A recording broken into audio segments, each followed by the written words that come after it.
收看 Indie Game Award 2025获奖团队专访。今天我们邀请到最佳剧情以及最佳游戏的获奖者熊谷工作室的 Ted。Hello， 大家好。太开心了，今天可以邀请到你。那可以先请你介绍一下你自己，还有你们的游戏。沉默意志吗？沉默意志是一个文字为基础的叙事游戏，这样。那在游戏中，玩家会去不同的场景，认识到不同的角色，然后会有很多对话选项。那这些对话选项就会对剧情造成或多或少的影响，这样。但其实我还蛮好奇的，你们一开始为什么会想要创作沉默意志这一款游戏呢？这有很多个面向嘛，一个是。游戏类型，就为什么要创作这个类型？那其实一开始是比较像是现实考量，就是我们团队里面当时没有比较多的有经验的工程师，所以我们就不敢做太复杂的玩法，我们怕说到时候做出来一堆 bug 这样。对，所以我们想说，那就做简单的这种纯文字点击选项这样子。我是游戏制作人这样子，对，然后也是主要的编剧这样子。所以剧情那些也是你想的？对，对话台词主要就是我写的这样。哇，文本量应该很大吧？对。哇天，大概多少啊？接近60万字。我的天哪！其实沉默意志除了剧情方面非常优秀之外，它的美术风格也非常的独特，像是有联合了就是 Cyberpunk 的元素，然后也有就是结合很多台湾的元素进去。那为什么会选择这样子的风格呢？在我们刚开始做这个游戏的时候，那时候其实蛮流行，就是各种创作都会想要尽量融入一些台湾元素。然后那时候大家选择的，不管是影剧还是游戏，选的都是一些可能传统文化啊，但是我自己台北都市小孩嘛，所以我其实对传统文化没有那么了解，所以硬要做好像有点差强又不了解，对。然后想说，那可我自己喜欢科幻，那科幻其实通常就是现代的未来版嘛。所以我就做一个现代台湾，但是我加入科幻元素这样子。对，所以故事的背景是在近未来的台湾。对，当然我们为了避免法律问题，所以是架空的这样。作为一个台湾人，我玩到那种场景会觉得这个好熟悉哦，好棒。然后其实我有看到一个很特别的留言，就是说，在 Cyberpunk 的未来的台湾，路边还是一堆机车。对，没错，这个车其实算是台湾特色吧。我还蛮好奇，就是因为里面的人物都没有脸部，对，那其实我觉得是一个还蛮大胆的尝试，因为脸部是表达情绪的一部分嘛，除了你用言语之外，那当初为什么会做这样大胆的选择？这有2个理由啦，一个是我们今天不管是拍电影或做游戏，通常角色的长相，如果他很帅很美的话，可能会影响到你对他的宽容度吗？比如说一个性格有点恶劣的人，大家可能长得很帅那观众可能就会觉得比较能接受。但是这个游戏是关于探讨每个人的想法什么的，所以我希望把那个长相造成的影响把它去除掉，这是设计上的考量。那第2个是那个节省动画，对，因为我们希望做各式各样的动作嘛，希望在游戏过程中角色不要一直呆站着，他会一直动来动去，甚至有一些打戏。那考虑到这些的话，如果每一张都要画脸的话，那个成本可能就会太高。完全了解。当初在设计这个剧情的时候，因为您刚好也是写这个剧情的负责人，那当初有没有遇到什么样子的困难跟挑战呢？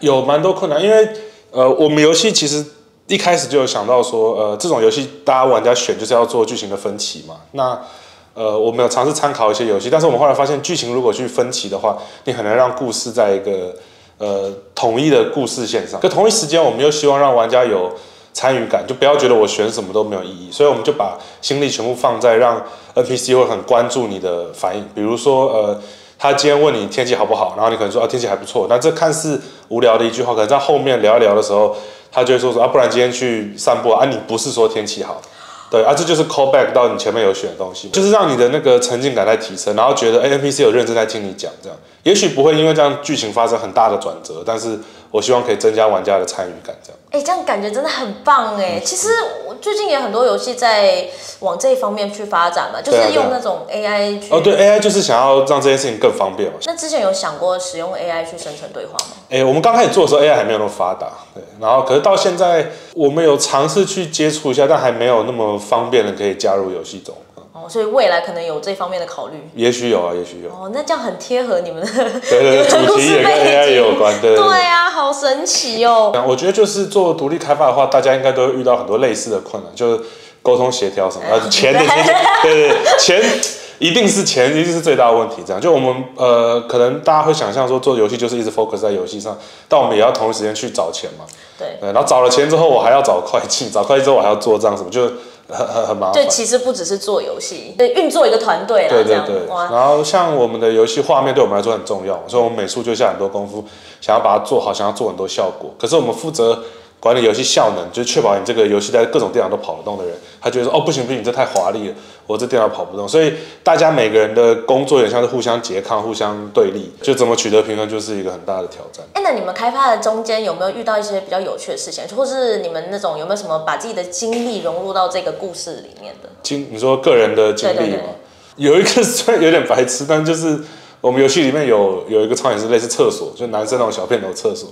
然后我们有做一个事件是，就它有5格嘛，然后你进去的时候有一个人可能站在第4格，然后这时候你剩下的另外几个人就可以选嘛。如果你选的站在离他太近，就站在他隔壁那个，他就会说啊选错了。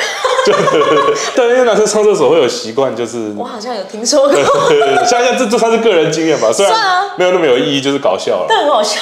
对，好神奇哦！像是《沉默益智》从发行就是上市到现在啊，应该有收获到很多玩家们的回馈，对不对？那有没有针对就是玩家给的反馈去做一些调整？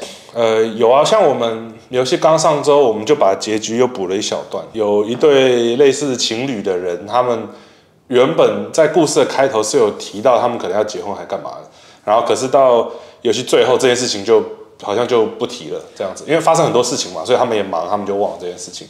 然后可是玩家就觉得啊，那好可惜，就是他们论及婚嫁这样，所以我们最后又补了一小段求婚的戏这样。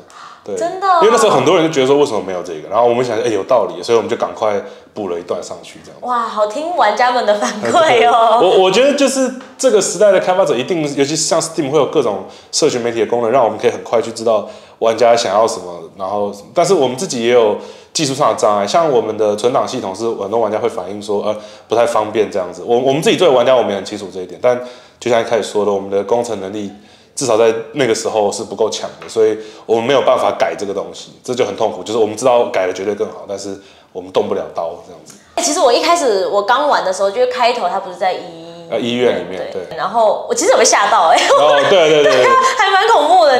你们是有想要吓人吗？还是没？我自己很怕那种恐怖游戏的 jump scare 嘛，就突然吓人。对，可是那又有一点笑，所以我们算是把它降到一个不会让人真的天啊，可就是有一点惊讶的程度，这样在游戏的初期比较能把你 hook 起来。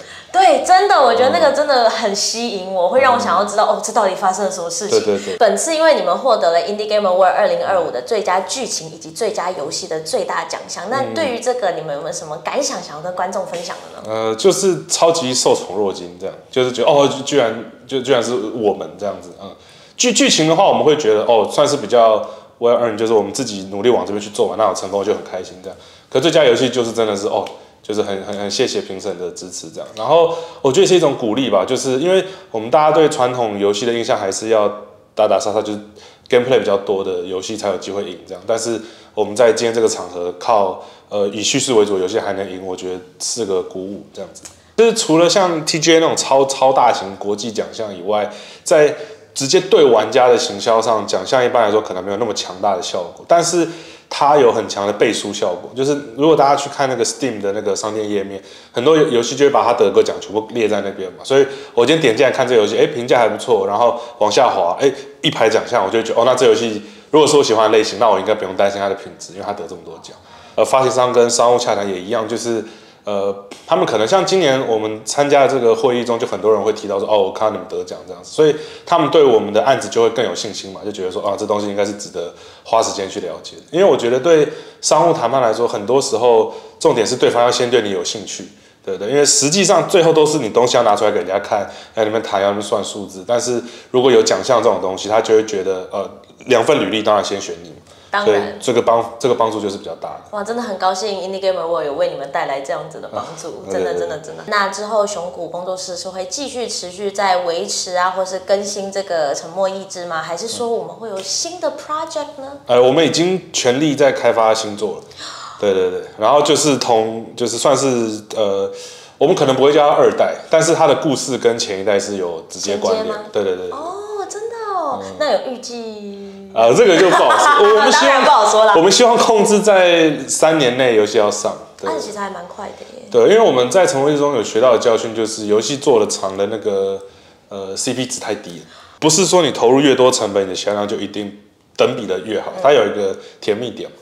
对，所以我们做个差不多了，就不要硬是要堆料。好，那我们的访谈今天就到这里结束了，非常感谢熊谷工作室的 Ted 今天来接受我们的采访，那之后也请多多关注我们哦，拜拜。拜拜。